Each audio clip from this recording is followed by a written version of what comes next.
Bahay ni Carla malapit ng matapos. Malalaman natin mamaya, pero bago ang lahat, isa namang mapalang araw sa inyong lahat mga kalingap. Sanay lagi kayong nakasuporta sa aking ginagawang video. At kung nagustuhan po natin ang ganitong kwento, huwag nating kalimutang mag-like sa nilalaman nito mga kalingap. Paunawa lang po mga kalingap ating tapusin ang kabuuan nito. At siyempre wag po nating kalimutang mag-subscribe kay Bal Santos Matubang at Kalingap Rab. Bahay na pinangarap ni Carla malapit ng matapos mga kalingap. Masayang masaya ngayon si Carla sa biyaya na kanyang natatanggap na di matutambasan ng anupaman. Dahil sa kanyang mga pangarap dati ay ngayon nagkatotoo na, nang dahil ito sa mga taong walang sawa na sumuporta sa kanya pati na rin sa kanyang mga sponsor na laging nagbibigay sa pangangailangan ng ating prinsesa mga kalingap. Malayo na ang nararating ni Carla ngayon kaysa noon, na hamak nagtitinda lamang ito ng snack sa kilid ng daan mga kalingap. Kung maalala pa natin mga kalingap itong si Carla ay isang tahimik na bata na parang mahiyain ito sa maraming tao mga kalingap.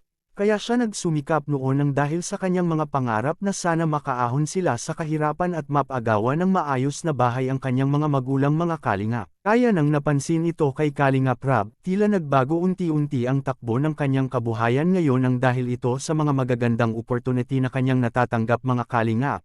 Mas lalo siyang nakilala ng I-Love team na siya kay Papa Joms mga kalingap.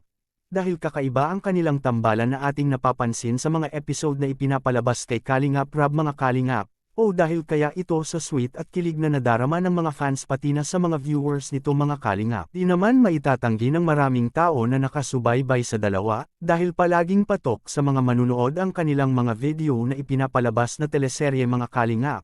Kaya sobrang napahanga ang mga viewers sa dalawa na pagpaligaya ng sobra, dahil ito sa kanyang kapartner na handang umaalalay sa lahat na bagay na kanilang ginagawa, kaya kaabang-abang talaga ngayon ang jumpscare sa mga episode na gagawin ni Kalingap Rab mga kalingap. Kaya malaki ang pasasalamat kay Carla sa mga taong nagbibigay suporta sa kanya at sa kanyang pamilya mga kalingap, lalo na kay Val Santos Matubang at kay Kalingap Rab, kundi dahil sa kanilang tulong na binigay kay Carla siguro mapahanggang ngayon ay nagtitinda pa rin ito ng putong kahoy mga kalingap.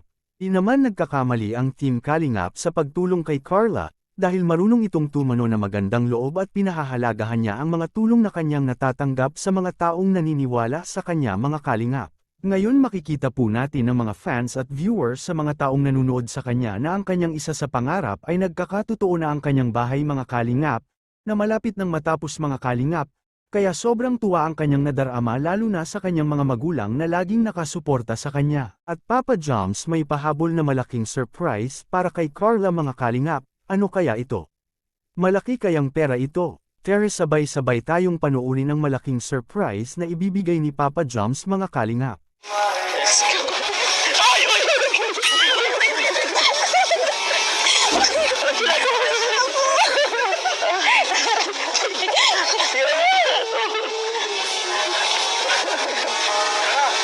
Thank you.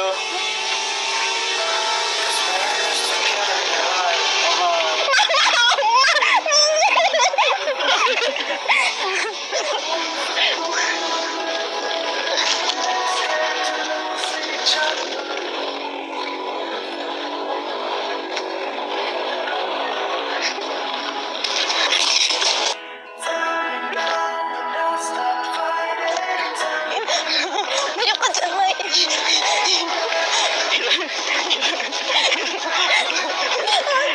Piramin ko nga. Pira mo na nga ako. Wala akong gagamitin, lobat ako.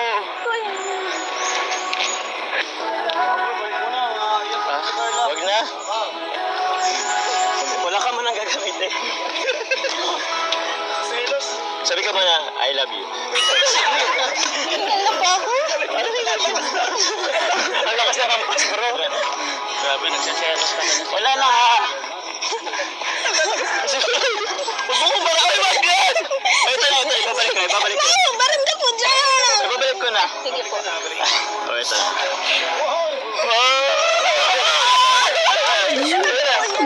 Ano yan? Cellphone mo. Binabalik ko na baga.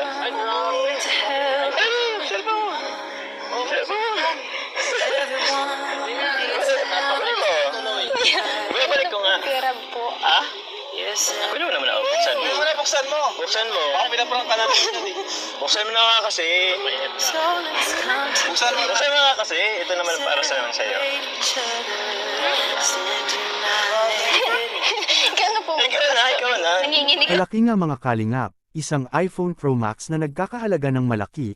Anong masasabi ninyo kay Carla ngayon na unti-unti nang natutupad ang kanyang mga pangarap? Please comment and God bless us all.